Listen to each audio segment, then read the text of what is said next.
আমিন একটি ছোট গ্রামের এক সাধারণ মুসলিম পরিবারে জন্মগ্রহণ করেন। সীমিত সামর্থ্য সত্ত্বেও তার বাবা-মা তাকে কঠোর পরিশ্রম, বিশ্বাস এবং শিক্ষার গুরুত্বের মূল্যবোধ শিখিয়েছিলেন।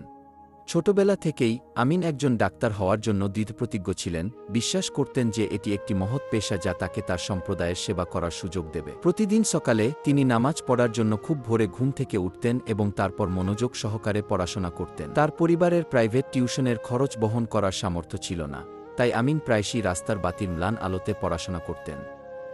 সীমিত সম্পদ এবং সামাজিক চাপ সহ অসংখ্য চ্যালেঞ্জের মুখোমুখি হয়েছিলেন তিনি, কিন্তু তার দৃঢ় সংকল্প কখনো দমে যায়নি।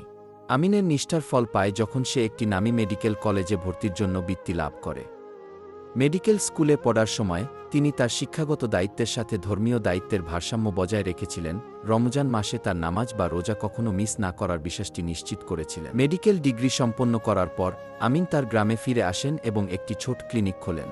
ইসলামের করুণা ও সেবার শিক্ষাকে বাস্তবায়িত করে তিনি চিকিৎসা সেবার খরচ বহন করতে অক্ষম ব্যক্তিদের বিনামূল্যে পরামর্শ প্রদান করতেন। আজকের ভিডিওটা শেষ করলাম। ভিডিওটা ভালো লাগলে লাইক শেয়ার করবেন আর চ্যানেলটিকে সাবস্ক্রাইব করে রাখবেন পরবর্তী ভিডিওটা পেতে হলে।